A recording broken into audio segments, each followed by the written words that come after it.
मनोजवं मारुततुल्यवेगं जितेन्द्रियं बुद्धिमतां वरिष्ठं वातात्मजं वानरयूथमुख्यं श्रीरामदूतं शरणं प्रपद्ये। यम कुबेर दिक्पाल जहाँ ते, कभी कोविद कही सके कहाँ ते। जय श्री राम। श्री हनुमान जी की महिमा।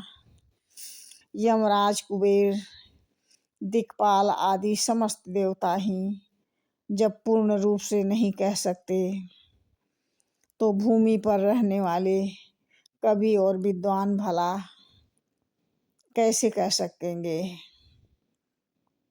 यम कुबेर का भाव यह है कि यमराज भी आपकी महिमा का वर्णन करने में असमर्थ है।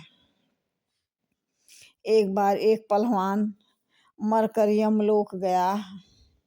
उसने जीवन भर बड़े बड़े कुकर्म किए थे। कोई भी पुण्य धर्म उसका नहीं था। केवल वह अखाड़े में लड़ने के समय विजय पाने के लिए जय बजरंगबली कहकर कुश्ती लड़ता था। ऐसे में उसने हनुमान जी का नाम स्मरण केवल कभी कभी किया था। उससे पूछा गया, तुम पहले पापों का फल भोगोगे या पुण्यों का? उसने कहा, महाराज मुझे पहले पुण्य फल दे दो। यमराज ने कहा, तुमने केवल हनुमान जी के कुछ नाम लिए हैं, वह भी कुश्ती जीतने की इच्छा से, और तुम्हारा कोई पुण्य नहीं है।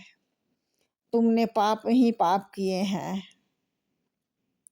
तो पहलवान ने कहा, महाराज मुझे उसका ही कुछ फल भो तो दे दो। यमराज जी ने सोचा, इसे क्या फल दे दें। हनुमान जी का नाम सकाम भाव से लेने वाले को क्या फल दें। उन्होंने ब्रह्मा जी के पास जाकर पूछा। ब्रह्मा जी ने कहा, हनुमान जी भगवान के सेवक हैं, भगवान से ही पूछना चाहिए।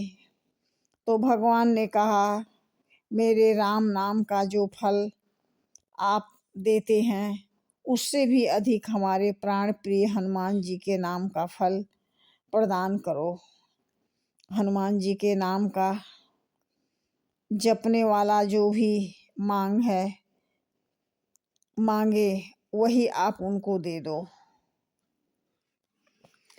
तब यमराज ने पहलवान से कहा, तुम्हारी जो इच्छा हो मांग लो।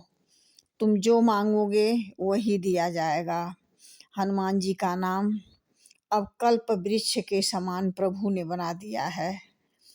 तब सोच विचार कर उसने मांगा कि मुझे फिर मनुष्य जन्म दिया जाए, मैं फिर श्री हनुमान जी की भक्ति करके उनको प्रसन्न करूं।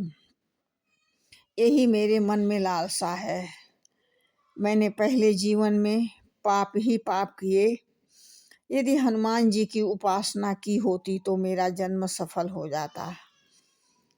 उसको तत्काल फिर मनुष्य जन्म दिया गया और उसने हनुमान जी की उपासना करके भगवान का धाम प्राप्त किया। इस प्रकार यमराज श्री हनुमान जी की महिमा जानते हैं, परंतु पूर्ण रूप से वर्णन करने में असमर्थ हैं।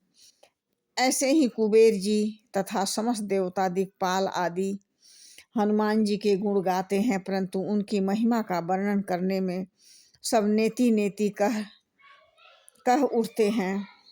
कभी कोविद कही सके कहाँ ते का भाव यह है कि पृथ्वी पर कविता करने वाले कवि हनुमान जी की महिमा वर्णन करते हैं। ग्रंथों में लिखी हुई खूब है, परंतु ऐसे ही लिखा है जैसे चंद्रमा की उपमा एक दध भरे कटोरे से दी जाती है, अथवा सूर्य की उपमा 1000 पावर के बल्ब से दी जाए।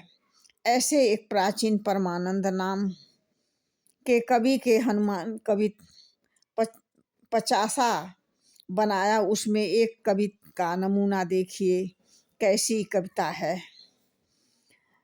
जैसे लाल लाल बदन प्रभा के पुंज पसरत, मानो उदयाचल पे बिंब दिन कर को। हाटक छटा की छूट रोमन ते परमानंद, फैल्यो जनु तेज स्वर्ण कूट के शिखर को। दानव दलन दृढ़ दंड भुज दंड दो, राजत प्रकाश वीर रस के उभर को। समर प्रचंड पवन पुत मजबूत अति, सबल सपूत बंधु दूत रघुबर को। जय श्री राम।